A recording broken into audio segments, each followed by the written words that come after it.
আল্লাহ তোমার স্নেহের ছায়ায় আমরা বেঁচে আছি। ঠিক কিনা বলেন?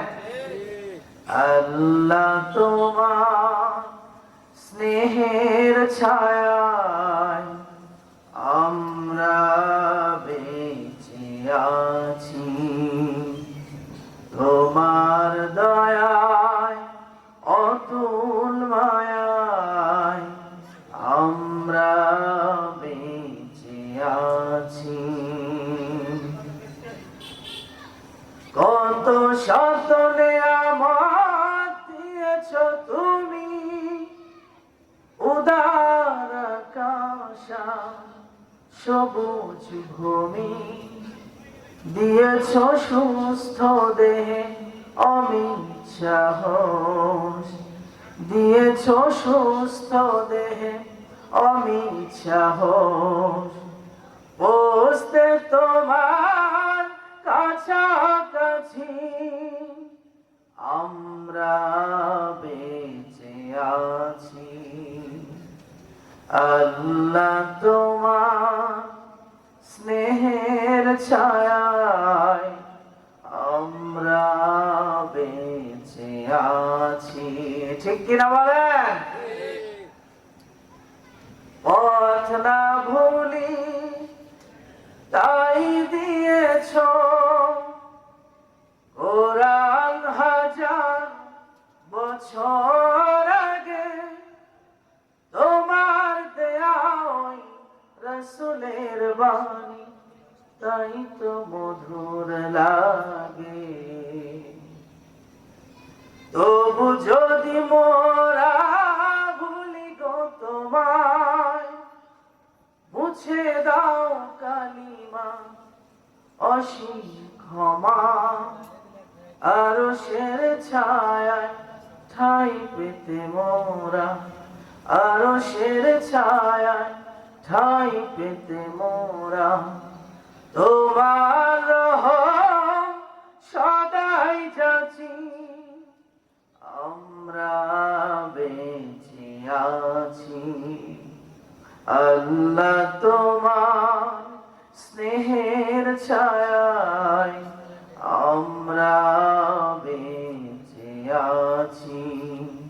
তোমার দয়ায় অতুল মায়ায় আমরা বেঁচে আছি। মারহাবা কর। আমরা কার দয়ায় বেঁচে আছি? আল্লাহ। আলহামদুলিল্লাহ, সুম্মা আলহামদুলিল্লাহ। আজকে ঐতিহ্যবাহী খলতবাড়ি জামে মসজিদ ও কবরস্থানের উন্নয়ন কল্পে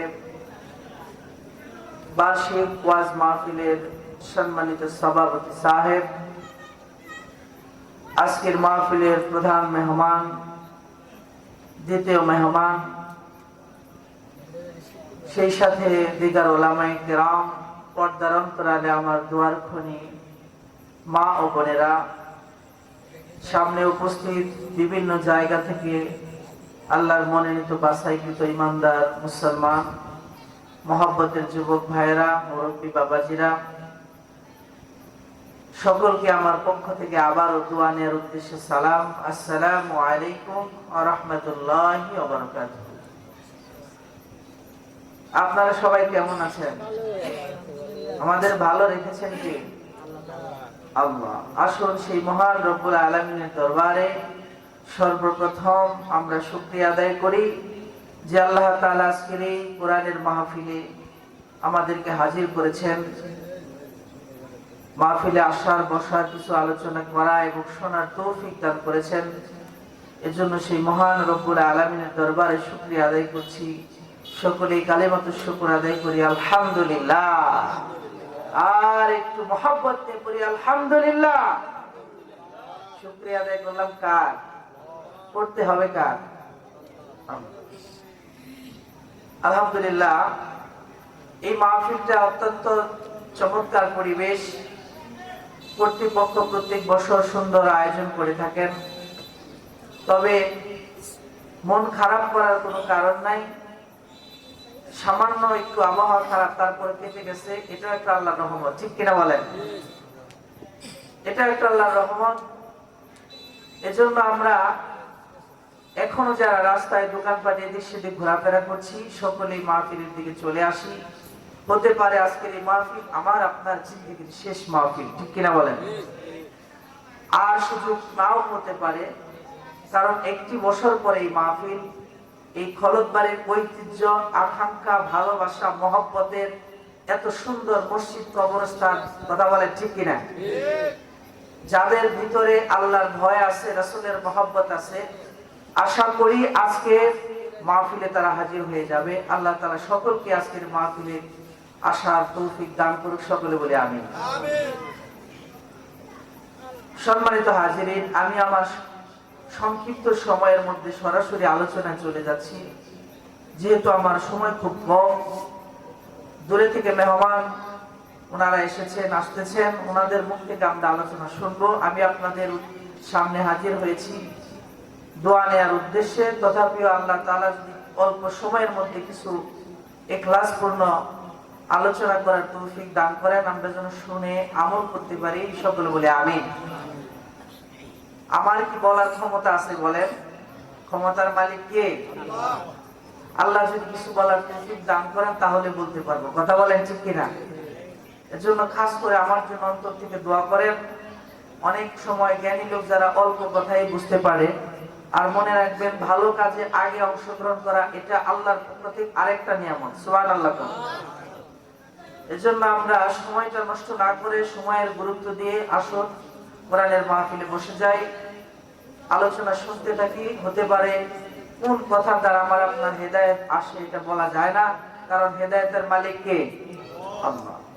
আমরা হেদায়েতের নিয়তে আলোচনা করব এবং শুনবো ইনশাআল্লাহ। আল্লাহ যেন তৌফিক দান করেন, সকলে বলি আমিন। আমি আপনাদের সামনে কোরআনুল কারীম থেকে ছোট্ট একটি আয়াত তেলাওয়াত করেছি, অসংখ্য হাদিস থেকে একটি হাদিস পাঠ করেছি। আলোচিত আয়াত এবং হাদিসকে সামনে রেখে কিছু আলোচনা করব ইনশাআল্লাহ। আল্লাহ তাআলা যেন আমার উপরে আল্লাহ রহমত নাযিল করেন, সকলে আরেকবার বলি আমিন। আল্লাহ রাব্বুল আলামিন সারা দুনিয়ার মানুষদেরকে জানায়া দেন, হে আমার বান্দা বান্দিরা, তোমরা শোনো, তোমরা যদি আমাকে ভালোবাসতে চাও তাহলে তোমরা নবীকে ভালোবাসো। জোরে বলেন সুবহানাল্লাহ। আল্লাহকে ভালোবাসার মাপকাঠি হলো নবীজি, কথা বলেন ঠিক কিনা? নবীজিকে ভালোবাসা একটা ঈমান, নবীজির সুন্নতের উপরে আমল করা একটা ঈমান। নবীজি বলেন, হে আমার উম্মতেরা, তোমরা যদি আবার আমাকে ভালোবাসতে চাও তাহলে আমার সুন্নতকে ভালোবাসো। জোরে বলেন সুবহানাল্লাহ। আমার সুন্নতকে ভালোবাসলে আমাকে ভালোবাসা হবে। আমাকে যারা ভালোবাসবা তাদের উপর, তাদের পক্ষে সুপারিশ করা আমি নবীর জন্য ওয়াজিব হয়ে যায়। জোরে বলেন সুবহানাল্লাহ। আল্লাহ তাআলা বলেন, আর নবীকে যারা ভালোবাসবে সে যেন, নবীকে যারা ভালোবাসলো সে যেন আল্লাহকে ভালোবাসলো, আর আল্লাহকে যারা ভালোবাসলো নবীর সাথে তাদের জান্নাত দান করবে। সুবহানাল্লাহ। এজন্য নবীকে ভালোবাসার দরকার আছে না নাই? নবীর অনুকরণ করতে হবে। আমরা সেই নবীর উম্মত, কথা বলেন ঠিক কিনা? আমরা এমন নবীর উম্মত হয়েছি যে নবীর উম্মতের হায়াত অল্প কিন্তু বরকত বেশি। সুবহানাল্লাহ। হায়াত কম, বরকত বেশি, কারণ আমরা শ্রেষ্ঠ নবীর উম্মত হয়েছি, কথা বলেন ঠিক কিনা? নবীরা পর্যন্ত শেষ নবীর উম্মত হওয়ার জন্য আল্লাহর কাছে দরখাস্ত জানাইছেন। একজন নবীর দরখাস্ত আমার আল্লাহ মঞ্জুর করেছেন, তার নাম হলো ঈসা। ঈসা পয়গম্বরের দরখাস্ত আমার আল্লাহ মঞ্জুর করেছেন। সশরীরে সুস্থ অবস্থায় আমার আল্লাহ তাকে আসমান উঠায় নিয়েছেন। সুবহানাল্লাহ। আবার শেষ নবীর উম্মত করে আল্লাহ তাআলা এই দুনিয়াতে পাঠাবেন। সুবহানাল্লাহ। আমরা মানুষ কোন দরখাস্ত করি নাই, বিনা দরখাস্তে শেষ নবীর উম্মত হয়েছি। সুবহানাল্লাহ। আমাদের দাম যে কত বেশি কিন্তু আমরা বুঝি না। একটা দোয়েল পাখি যে কি দাম সে কিন্তু জানে না। আমাদের জাতীয় পাখির নাম কিন্তু দোয়েল, ঠিক কিনা কম? জাতীয় পাখির নাম কি? দোয়েল। দোয়েল সারা বিশ্ব ঘুরে কিন্তু সে জানে না সে জাতীয় পাখি। কথা বলেন ঠিক কিনা? সবাই এক নামে চিনে জাতীয় পাখি দোয়েল, কিন্তু দোয়েল জানে না তাকে সবাই চিনে কি পরিমাণ সম্মান। আমরা শেষ নবীর উম্মত, আমরা জানি না আমাদের সম্মান কত, আমাদের কদর কত। শেষ নবীর উম্মতরা যতক্ষণ পর্যন্ত জান্নাতে না ঢুকবে ততক্ষণ পর্যন্ত অন্য নবীর উম্মতরাও চাইতে পারবে না। জোরে বলেন সুবহানাল্লাহ। ও খলবাড়ির মুসলমান, কথাগুলো দিল দিয়ে শুনবেন। দুইটা আমল যদি কারো ভিতরে পাওয়া যায়, আল্লাহ তাআলা তার নামটা ওলির খাতায় দিয়ে দেন। সুবহানাল্লাহ। নবীর দরজা খতম, কিন্তু ওলির দরজা আমার আল্লাহ খুলে রেখে দিয়েছেন। সুবহানাল্লাহ। একজন সামান্য রিস্কাওয়ালা, একজন কৃষক সামান্য দিন মজুরি ইচ্ছা করলেও আল্লাহর ওলি হইতে পারে। জোরে জোরে বলেন সুবহানাল্লাহ। দুইটা আমল যদি কারো ভিতরে পাওয়া যায়, আল্লাহর ওলির খাতায় তার নামটা চলে যায়। শোনার দরকার আছে না নাই? জোরে বলেন আমল কয়টা থাকা লাগবে? দুইটা আমল যদি কারো ভিতরে পাওয়া যায়, আল্লাহর ওলির খাতায় তার নামটা চলে যায়। এক নাম্বার, যার ভিতরে ঈমানটা থাকবে মজবুত, ঈমান নিয়ে সব সময় চলবে। সুবহানাল্লাহ। মানুষের সবচেয়ে মূল্যবান হইল মানুষের ঈমান। কথা বলেন ঠিক কিনা? আমার আপনার ঈমানের কত দাম? একজন খাঁটি ঈমানদার মুসলমানের কত দাম? যতক্ষণ পর্যন্ত পাক্কা ঈমানদার মুসলমান দুনিয়াতে থাকবে ততক্ষণ পর্যন্ত দুনিয়া আমার আল্লাহ ধ্বংস করবেন না। জোরে বলেন সুবহানাল্লাহ। তাহলে ঈমানদারের দাম আছে না নাই? ঈমানদারের কত দাম? ঈমানদারের কত দাম? ঈমান কি জিনিস? এখন আপনাদের সামনে বলি, উত্তর দিবেন সবাই। বলেন তো, হায়াতের মালিক কে? আল্লাহ। মওতের মালিক কে? একটু জবানটা বলে বলেন, মওতের মালিক কে? আল্লাহ। এই আসমান কে বানাইছেন? জমিন কে বানাইছেন? আমাকে আপনাকে সারা পৃথিবীতে যত সৃষ্টি আছে সমস্ত সৃষ্টির মালিক কে বলেন? আল্লাহ। আল্লাহর প্রতি যাদের ঈমান থাকবে, বিশ্বাস থাকবে, আল্লাহ বলেন, হে আমার বান্দা বান্দীরা, তোমরা আমাকে দেখো নাই, নবীকে দেখো নাই, জান্নাত জাহান্নাম দেখো নাই, কিন্তু বিশ্বাস যারা করেছো, ঈমান যারা এনেছো, কালেমার প্রতি যারা বিশ্বাস রেখেছো, মনে রাখবা এই ঈমানের কারণে তোমাদেরকে আমি জান্নাত দেব। জোরে বলেন সুবহানাল্লাহ। ঈমানের কত দাম? ঈমান কি জিনিস? ঈমান কি আপনাদের এই বেতর বাজারে পাওয়া যায়? সরুজ বাজার, টাঙ্গাইল, ঢাকা, কোথাও কিন্তু ঈমান কিনতে পাওয়া যায় না। যদি কিনতে পাওয়া যাইতো, যারা সম্পদের মালিক তারা আগে কিনা রাখতো। কথা বলেন ঠিক কিনা? এজন্য ঈমানদার, ঈমানদার কাকে বলা হয়? না দেখা জিনিসের উপরে বিশ্বাসের নামই হলো ঈমান। সুবহানাল্লাহ। আমরা আল্লাহকে দেখছি, নবীকে দেখছি, জান্নাত জাহান্নাম কবর কি হয় এগুলাকে দেখছি, দেখি নাই কিন্তু বিশ্বাস করি। কথা বলেন ঠিক কি? আল্লাহ সত্য, নবী সত্য, কবর আছে, আল্লাহর কাছে হিসাব দিতে হবে। আল্লাহ জীবন দিবেন, আবার মৃত্যু দিবেন, আবারও জীবিত করবেন। কথা বলেন ঠিক কিনা?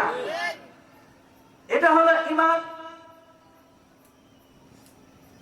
এজন্য আজকেও যারা এই মাহফিলে আসবে, উলামায়ে কেরামের জবান থেকে ঈমানের কথাগুলো শুনবে, তাদের ঈমানটাও বাড়তে থাকবে। সুবহানাল্লাহ। কোরআনের কথা, হাদিসের কথা, নবীর কথা, জান্নাত জাহান্নামের কথা, ঈমানের কথা বান্দা যত শুনতে থাকবে তত তার ঈমানটা বাড়তে থাকবে। সুবহানাল্লাহ।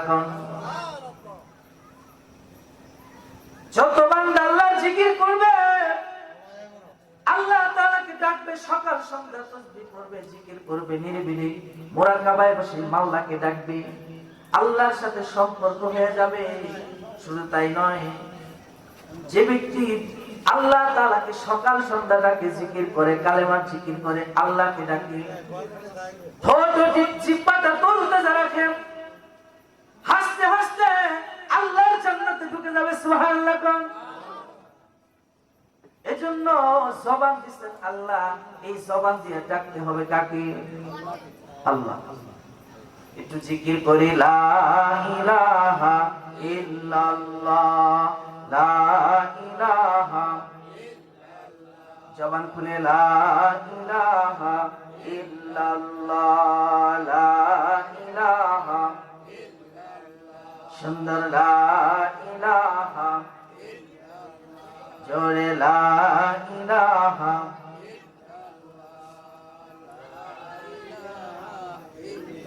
আল্লাহর সাথে কি আপনাদের শত্রুতা আছে?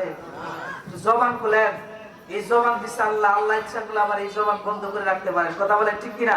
আওয়াজ দিয়ে শরীরের সমস্ত শক্তিটুকু ব্যয় করে জিকির করেন, আল্লাহ পাকে জিকির করেন, লা ইলাহা ইল্লাল্লাহ, লা ইলাহা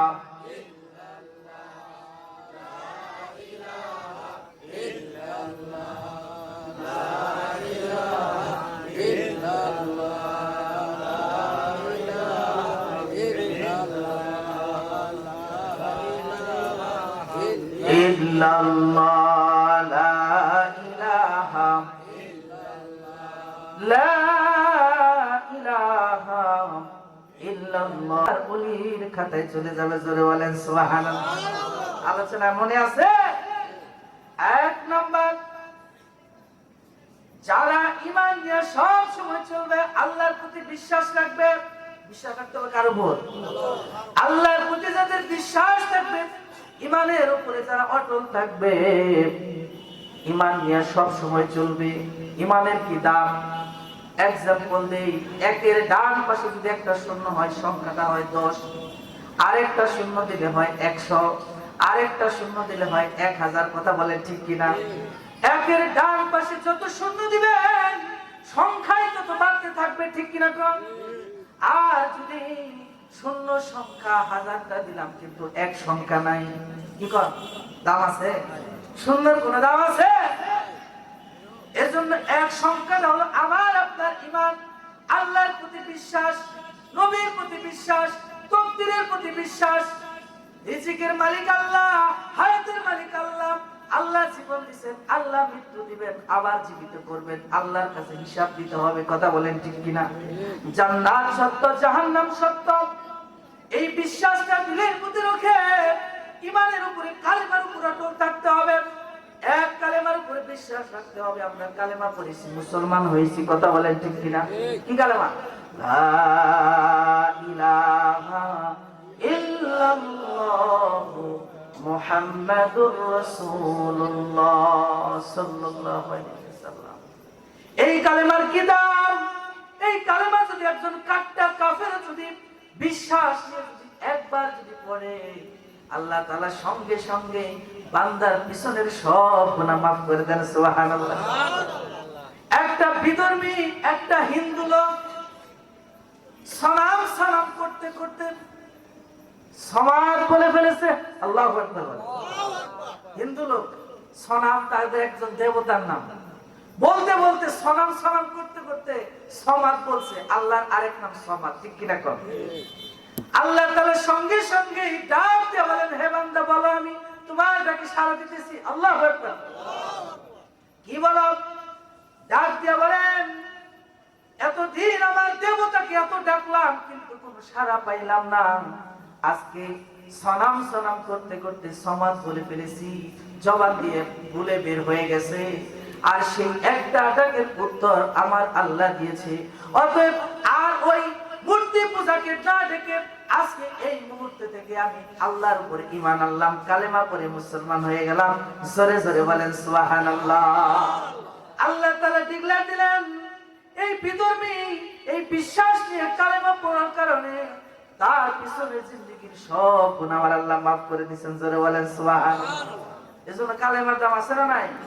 কালেমার মধ্যে 24টা অক্ষর আছে। কথা বলেন কয়টা? দিন রাত কয় ঘন্টা? 24 ঘন্টা। এই কালেমার তালকিন যদি আপনি করতে পারেন, সকাল সন্ধ্যা সব সময় পড়তে পারেন, আল্লাহ রাব্বুল আলামিন 24 ঘন্টার গুনাহ মাফ করে দিবেন। সুবহানাল্লাহ। আর 100 বার যদি পড়তে পারেন, আপনাকে যখন আমাকে হাসরের ময়দানে উঠানো হবে, যারা কমপক্ষে 100 বার পড়বে, হাসরের ময়দানে যখন উঠবে, তার চেহারাটা পূর্ণিমার চাঁদের মতো জ্বলজ্বল করতে থাকবে। জোরে বলেন সুবহানাল্লাহ। এজন্য কালেমার কি দাম? আমাদের আদি পিতা হযরত আদম আলাইহিস সালাতু ওয়াস সালাম আল্লাহ তাআলার কাছে ফরিয়াদ জানাইতেছেন, ভুল করেছেন, আল্লাহ জান্নাত থেকে বের করে দিয়েছেন। দীর্ঘদিন আল্লাহ তাআলার কাছে ক্ষমা চাইতে চাইতে চোখ দিয়ে পানি বের হইতে হইতে এক সময় রক্তের মতো বের হয়ে যায়। আল্লাহ রাব্বুল আলামিনের কাছে দরখাস্ত জানায়, হঠাৎ করে মনে পড়ল, হে আল্লাহ, আমি আরশের মধ্যে তোমার নামের সাথে মুহাম্মদ নাম দেখেছি, কালেমা দেখেছি, লা ইলাহা ইল্লাল্লাহু মুহাম্মাদুর রাসূলুল্লাহ সাল্লাল্লাহু আলাইহি সাল্লাম। আল্লাহ, তোমার সাথে, তোমার নামের সাথে যে নামটা দেখা যায় মুহাম্মদ নাম, এটা তো কোনো সাধারণ কোনো ব্যক্তি হইতে পারে না। আল্লাহ, তোমার নামের সাথে যার নামটা সংযুক্ত, সেই মুহাম্মদ নামের খাতিরে আমাকে মাফ করে দাও। সুবহানাল্লাহ। আল্লাহ ডাক দিয়া বলেন, হে নবী, তুমি যদি এই মুহাম্মদ নামের উসিলায় আরো আগে মাফ চাইতা, আরো আগে মাফ করে দিতাম। এখন যেহেতু চাইলা, আর দেরি নয়, তোমার সব গুনাহ আমি এই মুহাম্মদ নামের খাতিরে মাফ করে দিলাম। জোরে জোরে বলেন সুবহানাল্লাহ। এজন্য ঈমানের উপরে অটল থাকতে হবে। প্রয়োজন পড়ে জান দেব, তবু ঈমান ছাড়বো না। কথা বলেন ঠিক কিনা? ঈমানের কারণে বেলালকে কত কষ্ট দেওয়া হয়েছে, কথা বলেন ঠিক কিনা? তবু কিন্তু ঈমান ছাড়ে নাই। চেহারা ছিল কালো, কিন্তু অন্তরটা ছিল ঈমান দিয়ে ভরা। কথা বলেন ঠিক কিনা? এত কষ্ট, এত নির্যাতন করেছে, তারপরেও কিন্তু ঈমান ছাড়ে নাই। ঠিক কিনা কোন? এত কষ্ট দিয়েছে, তার জিহ্বার মধ্যে পেরাক লাগানো হয়েছে। এজন্য উচ্চারণ, আজানের মধ্যে উচ্চারণ সমস্যা ছিল, যার কারণে ওই গোত্রের লোকেরা চিন্তা করলো তার উচ্চারণের মধ্যে ভুল আছে, নতুন মুয়াজ্জিন লাগবে। নতুন মুয়াজ্জিন নিয়ে আসলো, এত সুরেলা কণ্ঠ, আজান হয়ে গেল, কিন্তু ওই দিন আর ভোর হইল না। আল্লাহু আকবার। আল্লাহ তাআলা তার দিলটাকে এত পছন্দ করেছেন, তার ঈমানটাকে এত পছন্দ করেছেন, জান্নাতি খাতায় তার নামটা আল্লাহ দিয়ে দিয়েছেন। সুবহানাল্লাহ। এজন্য চেহারা দেখে আল্লাহ জান্নাত দিবেন না, সম্পদ দেখে জান্নাত দিবেন না, আল্লাহ ঈমান দেখে জান্নাত দিবেন। কথা বলেন ঠিক কিনা? বেলালের আযান না হয় নাই, ওই দিন আর ভোর হইতেছে না। জিবরাইলের মাধ্যমে খবর আসছে যে আজকে আরশে আযান পৌঁছে না বলে। আযান তো খুব সুন্দর কণ্ঠে হয়েছে, অনেক বড় কারি সুরেলা কণ্ঠে হয়েছে বলে বইলে কেউ আরশে পৌঁছায় নাই। এখনো সময় আছে, তাড়াতাড়ি বেলালকে ডাইকা এটা আযান দাও, তা না হইলে আর ভোর হবে না, সূর্য উঠবে না। আবার তাকে ডাইকা এটা আযান দেওয়া হয়, তারপর সেদিন ভোর হয়। আল্লাহু আকবার বলে। তাহলে ঈমানের দাম আছে না নাই? এজন্য যে কথা বলতেছিলাম, ঈমানের অনেক দাম, অনেক দাম। ঈমান দেখে আল্লাহ তাআলা জান্নাত দিবেন। ধন সম্পদ কোনো কিছুই দেখবেন না। যে কথা বলতেছিলাম, দুইটা আমল যদি কারো কাছে পাওয়া যায়, আল্লাহ তাআলা তার নামটা ওলির খাতায় দিয়ে দেন। সুবহানাল্লাহ। আর ওলিদের দোয়া করতে দেরি, কবুল হইতে দেরি না। কথা বলেন ঠিক কিনা? ওলিদের দরজা খোলা। আল্লাহ তাআলা তাদেরকে এমন কিছু আধ্যাত্মিক এলেম হেলেম দান করেন, যেটা কাউকে দান করা হয় না। কথা বলেন ঠিক কিনা? আল্লাহ ওয়ালাদের সহবতে যাবেন, অনেক কিছু পাবেন, নিজের ইসলাহ হবে, পরিবর্তন হবে। কথা বলেন ঠিক কিনা? দুইটা আমল যদি কারো ভিতরে পাওয়া যায়, আল্লাহর ওলির খাতায় তার নামটা চলে। এক নাম্বার হলো ঈমান। এক নাম্বার, যার ভিতরে ঈমান আছে, আল্লাহর প্রতি বিশ্বাস আছে, ঈমান নিয়ে সব সময় চলে। দুই নাম্বার হলো তাকওয়া, আল্লাহর ভয়। সুবহানাল্লাহ। কার ভয়? আল্লাহর ভয়। আজকে তো একটা সাপ যদি এখানে আসে সব মানুষ দূরে পালাবে, কথা বলেন ঠিক কিনা? ইমানের কি আল্লাহর ভয় আমাদের কতটুকু, একটা সাপকে যতটুকু ভয় করে তার সাথে কিঞ্চিত পরিমাণ যদি মানুষ আল্লাহকে ভয় করতো, বাস্তব বোঝে যে আল্লাহ দুনিয়াতে দেখায়, ঠিক কিনা? আল্লাহর ভয় নাই। আল্লাহর ভয় যদি থাকতো কোনোদিন একটা মানুষ নামাজ ছাড়তে পারতো না, কথা বলেন ঠিক কিনা? আল্লাহর ভয় যদি থাকতো কোনোদিন একটা মানুষ সুদ খাইতে পারতো না। আল্লাহর ভয় যদি থাকতো কোনোদিনও টাকা থাকতে কৃপণতা করতো না। আল্লাহর ভয় মসজিদ মাদ্রাসায় কবরস্থানে প্রাণ খুলে দান করতো, কথা বলেন ঠিক কিনা? এজন্য আল্লাহর ভয় থাকতে হবে। একটু আপনাদেরকে প্রশ্ন রাখতে চাই, বলেন তো এই মুহূর্তে আমার আল্লাহ আমাকে আপনাকে দেখতেছে কিনা? বলেন ঠিক আছে? আমি আপনি 10 হাত মাটির নিচে কি করি, কি চিন্তা করি, সব কিছুই আল্লাহ দেখে কি দেখে না? দুনিয়ায় সবার চোখে ফাঁকি দেওয়া যায়, কিন্তু আল্লাহর চোখে ফাঁকি দেওয়া সম্ভব না, কথা বলেন ঠিক কিনা? সব সময় দুইজন ফেরেশতা লাগায় রাখছেন ডিউটি, কথা বলেন ঠিক কিনা? ফেরেশতা দুইজনের নাম কি? কিরামান কাতিবিন।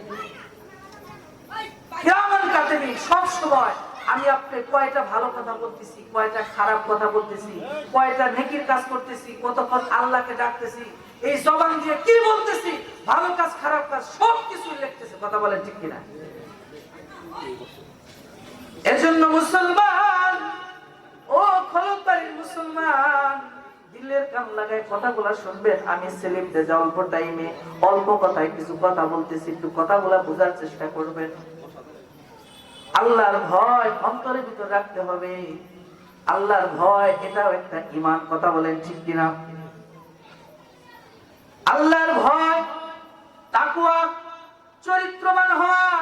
নবীজির যেমন আখলাক চরিত্র ছিল, তারপরেও কিন্তু আল্লাহকে ভয় করতেন, কথা বলেন ঠিক কিনা? না জানি আমার কি অবস্থা হয়ে যায়, আর আজকে আমার আপনার কি অবস্থা। আল্লাহকে ভয় করলে আজকে আমাদের ঈমানটা তাজা হয়ে যাবে। আজকে আল্লাহকে ভয় করলে আমার আপনার জিন্দেগি পরিবর্তন হয়ে যাবে। এজন্য আল্লাহকে ভয় করার দরকার আছে না নাই?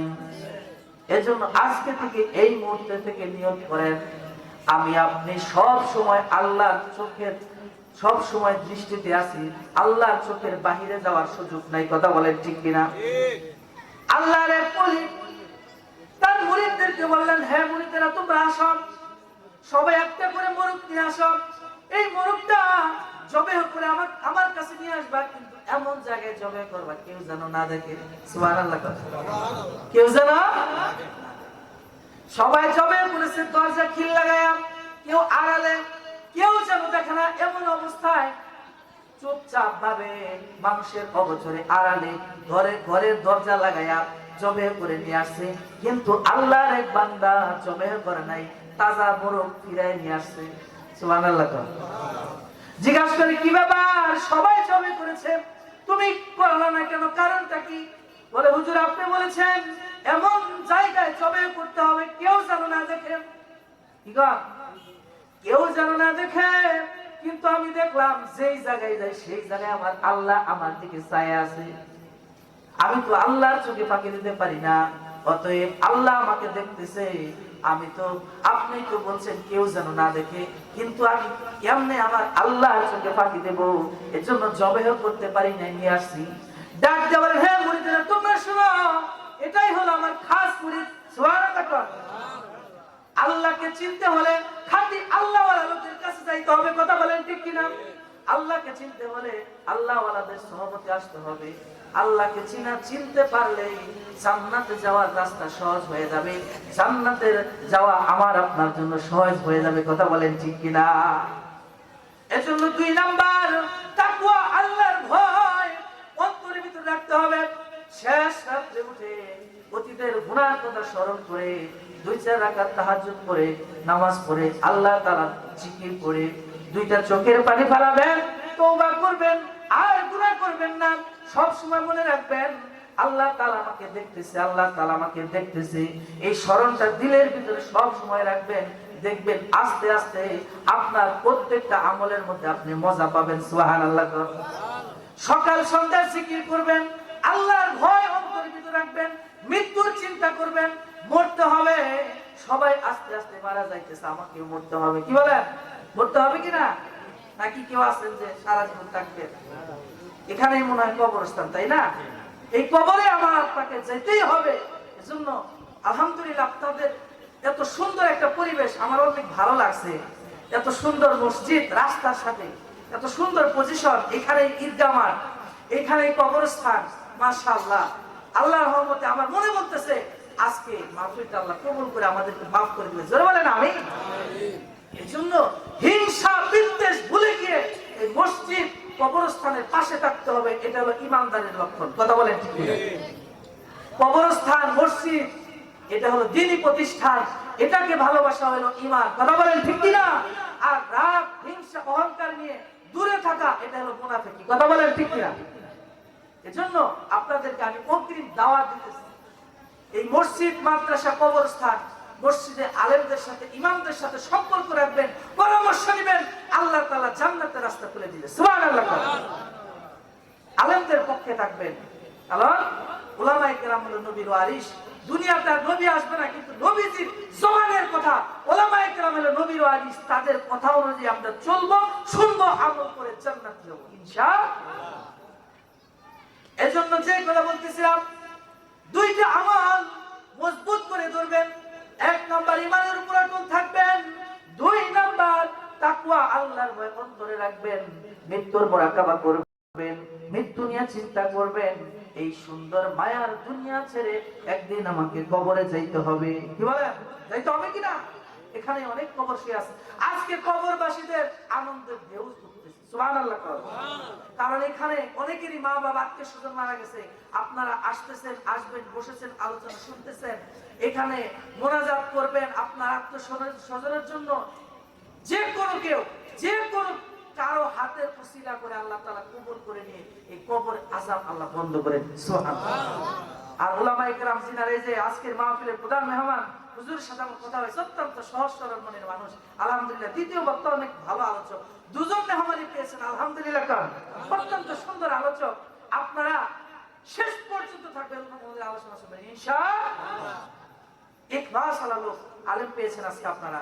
আল্লাহ তাআলা হযরতদের জবান থেকে এমন কিছু সহি কথা ইখলাস নিয়ে বলার এবং আমাদেরকে শোনার তৌফিক দান করুন। সকলে বলি আমিন।